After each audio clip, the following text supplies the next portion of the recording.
Hello everybody. Dan with the Dan Adventures here, and Q hanging out with me, because that's what he likes to do. X over in the corner. So the pad's going slow. Money's tight because we're trying to save for all that kind of stuff. So I don't like being bored. So I'm going to build a tool shed. Now, how do you build a tool shed when you have no money? Couple words. 1, logs. 2, chainsaw. 3, patience. Yeah, that'll be about it. So we'll use those 3 things, and I'll show you what I'm going to do. Hold on. I'm going to build it there. So this is where the proverbial end of the house will be. So down set in there will be the workshop, and then through the winter I'll be able to bring the tool shed. Sorry, through the winter I'll be able to bring the snowblower up and across the pad. I'm going to be using these guys for the last couple of days, which is not fun. I'll take you for a walk from where I'm getting everything, but I've gotten 15 solid 8-foot logs, cedar, and peeled them. I have a couple of 6-footers in here. That was at the beginning of the week. I was like, wow, taking this 6-foot log through the bush from where I'm going to show you I'm getting all the wood was a little ridiculous. As the week went on, I figured, you know what, I need 8-foot logs, I don't need 6-foot logs. So yesterday brought things like that through the bush. This came out Tuesday, I think, but I've got some pretty solid logs now. It's a great workout. I can't carry them out, so I have to go end over end. So I lift one end up, push it above my head, push it over in the direction I want it to fall, and I just keep doing that for probably 200 feet. 8-foot logs, you know how many times I have to flip it. Okay, so I'm completely doing this for effect, but just to give you guys a representation of where I'm going to get these logs, and I have to carry these logs, or I have to push these logs out of the bush myself. I don't have a 4-wheeler, a skidder, winches, or anything like that for this job, so let's go for the walk on where I get the wood. It's nice. Obviously, I love the land. Q's coming along with us. You all know that we bought a heavily overgrown lot. It hasn't been cleaned in a long time. I'm sure it was logged in the last 15-20 years. There's a lot of signs of somebody who just came in and didn't give a shit. It could have even been 40 to 50 years ago, for all I know.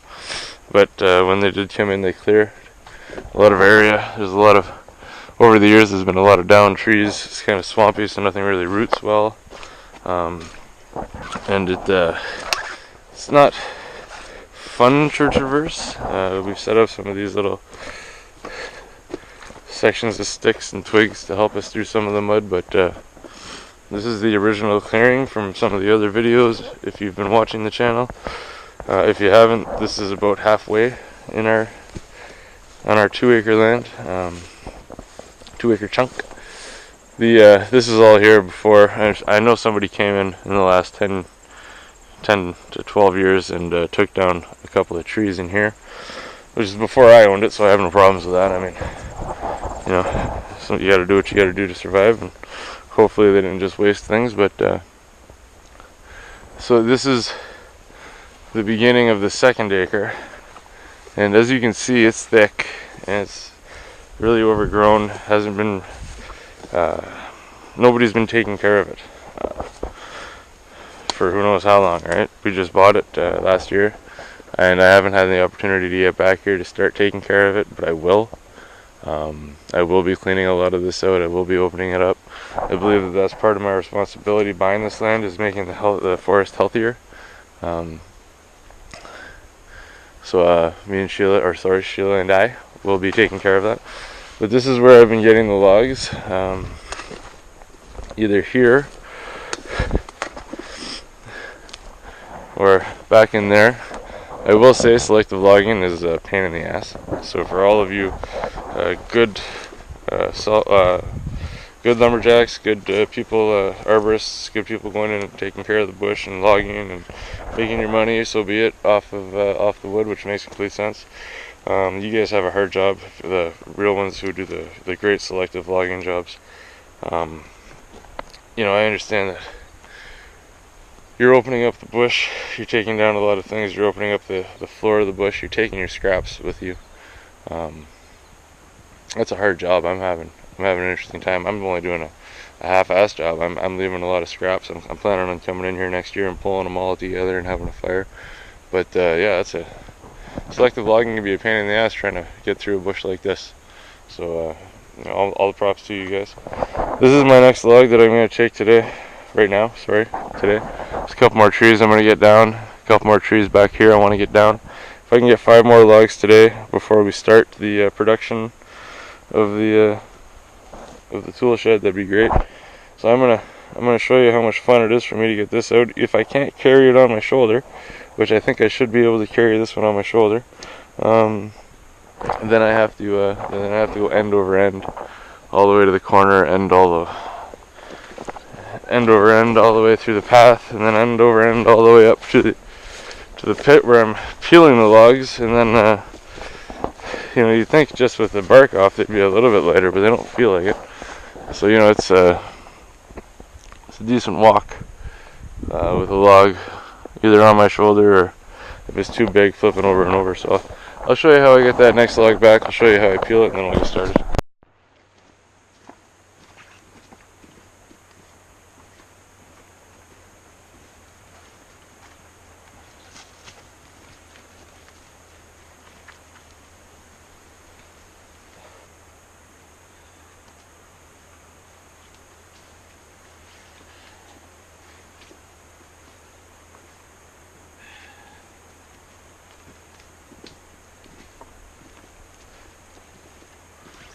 Good times.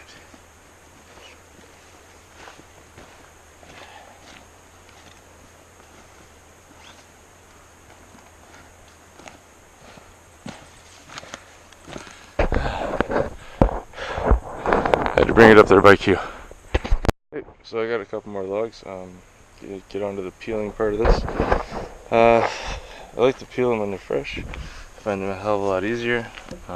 Usually I'll use a cloth ended hammer and rubber gloves, like a thick work rubber glove, not dishes.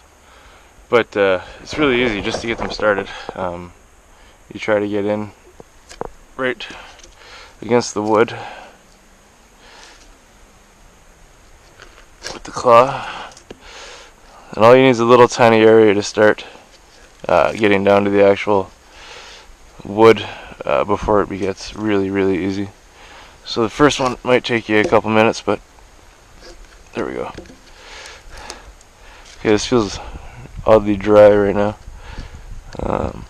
Hopefully it's not going to be a pain in the butt to peel for me. Let's see if we can get a good edge on it.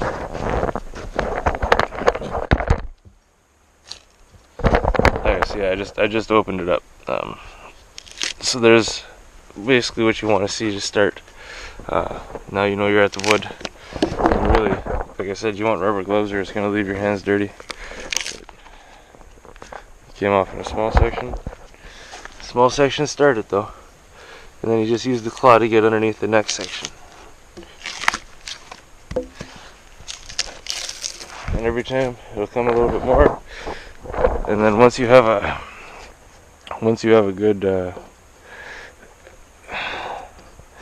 good section all the way down the tree cleared off, everything seems to come off a lot easier. Now I'm going to be adding these to the bottom of a slow cold compost. All the grass that you saw in the back, I'm going to try to get aside and cut that down and add it for the nitrogen, and then all the leaves out of the bush for the carbon, and see if I can build that about 3-4 feet thick and see how long I can let it sit for. Hopefully it'll decompose that wood, but yeah, so basically I'm going to set this up, and I'll peel a couple logs, show you how quick it really is. Probably going to use the fast forward option on the video, but still it's really an easy process if the logs are fresh and you let them bake in the sun for an hour.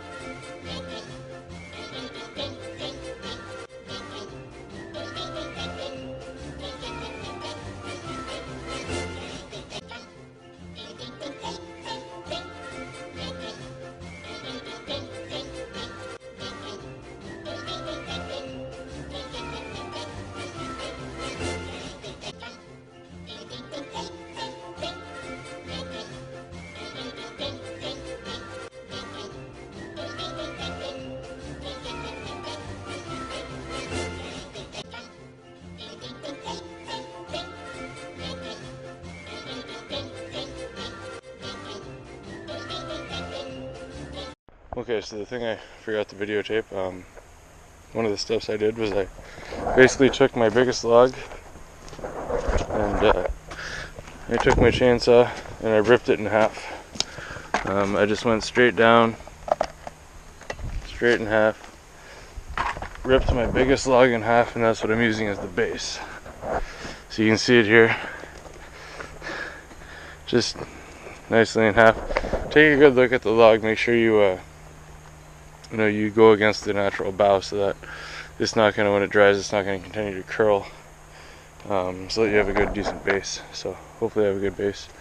I got these two logs here just for size. This is going to be the final size, about 6.5 by 6.5 inside.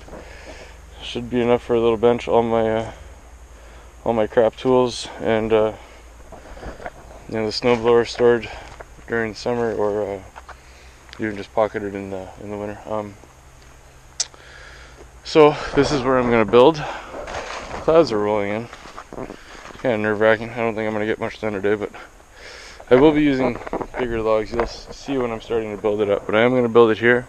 I'm going to take some of the cement blocks and use that up against the ground so that the logs don't rot too quickly on me.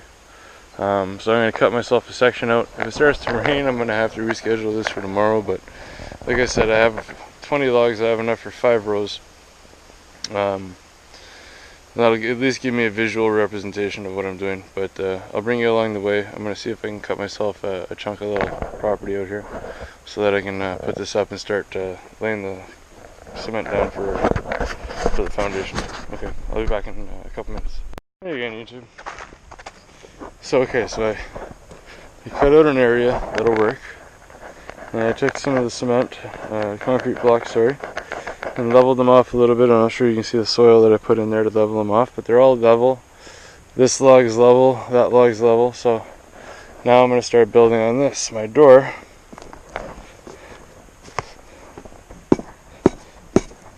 it's going to be in between here. Means I should be able to put the snowblower in here. Pull the snowblower out, start snowblowing a path all the way to the house, up the driveway. Secondary parking again this year if we need to, depends. Have not stockpiled sand. So these two logs were just here for leveling and size purposes for the foundation.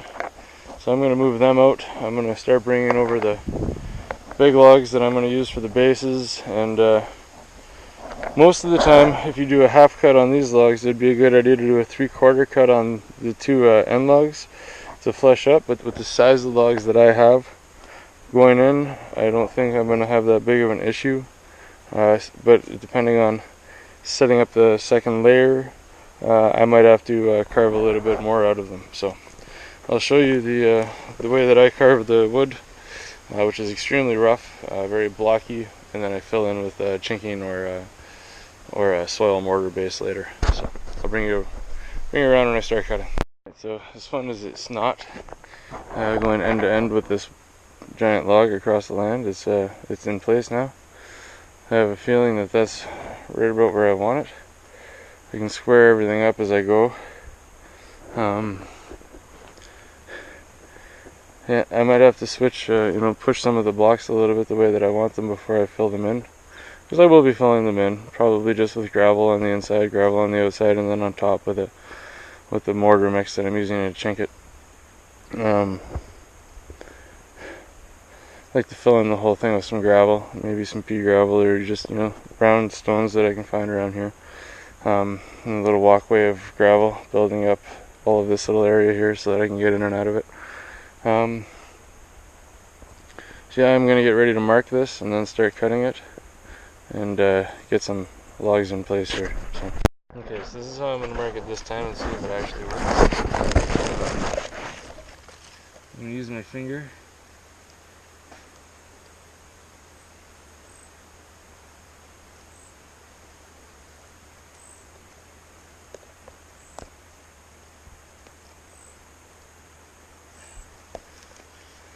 Okay. Now I'm going to mark the other side too so I know what my flat area is. Or at least that makes sense in my head. And when I get back down to the cutting aspect, I'll see if it makes sense on the other side too. I'm going to mark the other side and then I'm going to cut it up.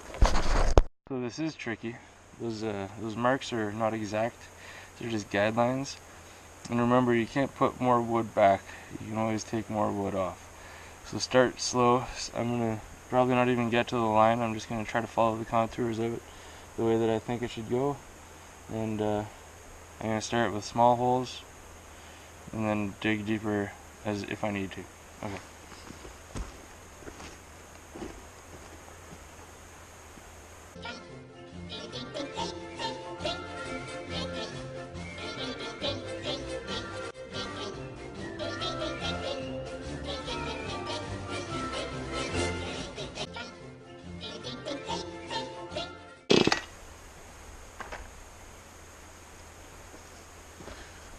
Yeah, so this is where the hammer comes into play. If you do a bunch of downward strokes, you can knock them up.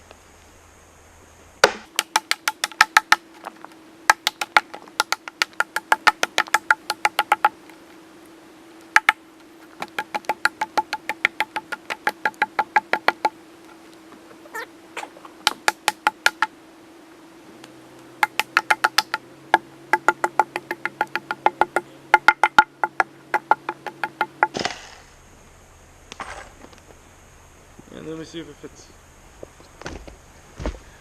And like I said, it's a little bit rough and blocky, but it fits.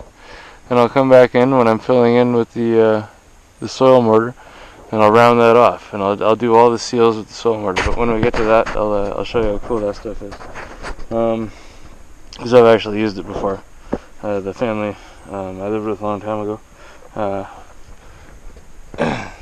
One of the family, you know what I mean. One of the girls' families that I lived with a long time ago. It's just awkward. They had cabins, and they had me and her do the chinking one year, and it was very cool and very easy. So that's something at least I know how to do. But yeah, now that I got the first one down, I'm gonna go get another big one to do to the front, and then I'm just gonna keep going. I'll check in every little bit, but at this point, it really just comes together quickly as long as you can make decent notches with your chainsaw. Later on, I'll sand down the crappy marker and stuff like that. Maybe I'll even start making those marks on the inside so you can't see them. But I'll keep you up on it. Every couple of rows, I'll check in and I'll show you how it comes together. Morning, YouTube. So it's day 2, and back at her. You can see obviously where I've gotten to. Yesterday, my wife got home, took maybe another hour worth of work, and then just kind of relaxed the rest of the night with her. It's Friday, she's going off for work, so I'm gonna get back at this. And then we have all weekend together to get as much done as we can, so which will be great. Yeah, just gonna get the next couple of pieces of wood on the back and the front, and I'll see you in a second. Okay, I got a couple trees knocked down. Left 2 of them back there, brought a couple up. I have a little bit of wood. Just a little bit of wood. This is where I've got so far. It's coming along pretty good. What is this? That's where all the sawdust probably was. I'll have to power wash it off later. It's too bad. It's weird because most of what you think is cedar doesn't have that problem, but then some of it does. But See, I'll just take a power washer before I stain it and power wash all the mold off, let it dry out a little bit more before I do that too. But it's coming along pretty good. I had to change my pattern. I'm doing like a double cut on stations now. So I'm cutting the length wood and I'm cutting the side woods. I'll show you that in a second. It's giving it the ability to not really slide around. The doghouse is pretty slidey. I use nails for the doghouse. I'm not using any nails for this. Once this is all finished in, I'm going to fill in some of the gaps with some rope if I have to, and then mortar up, or chink I guess you can call it, but I'm going to be creating my own chink out of like a bag of concrete and 2 bags of soil, and coming along and filling in the gaps so that it's airtight, not airtight, but wind resistant at least for the stuff inside of it. So I got to cut that back log there. I already have it marked out. You can see how I'm marking out the sides and marking out the underneath on both. That way I can try to fit it in as much as possible. I do have some larger gaps. A lot of that is because I'm not using all the same sized trees and all the same, beautifully straight trees. I'm using whatever I can get my hands on. So I will have larger gaps in some places. Some places, like some places, my gaps are minimal. Other places I have quite large gaps. So when I go back to fill all those in and fill in all of these areas, like these gaps and block areas, when I go fill all those in, I'll take you around with the piping bag and I'll show you how I'm doing that. As for right now, I'm going to try to put a couple more levels on. I want the body of the house to at least be this tall, and then the roof to be a peak up from that.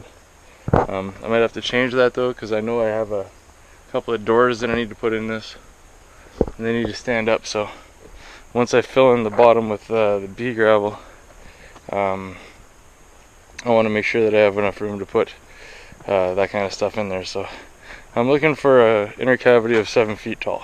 So we'll see what happens. But I'll start cutting and see where we can get. Hey YouTube, end of the day. So I'm just gonna, only got about 4 more logs on, but I went and I got some really solid logs. This is gonna be my beam for the entranceway for the door. And I'm gonna start I'm gonna start laying bigger in the front, smaller in the back, so I can get the slanted roof on. Looking for a much bigger slant than this though, so we'll see what happens. Might have to go up 3 more rows after the next big row, but leave it for that for now. Try to do some more work after work tomorrow. After work I'll work after work all week. Let's see if I can get it done by next weekend. I really gotta get this shit cleaned up. Really gotta get it away from winter before it hits.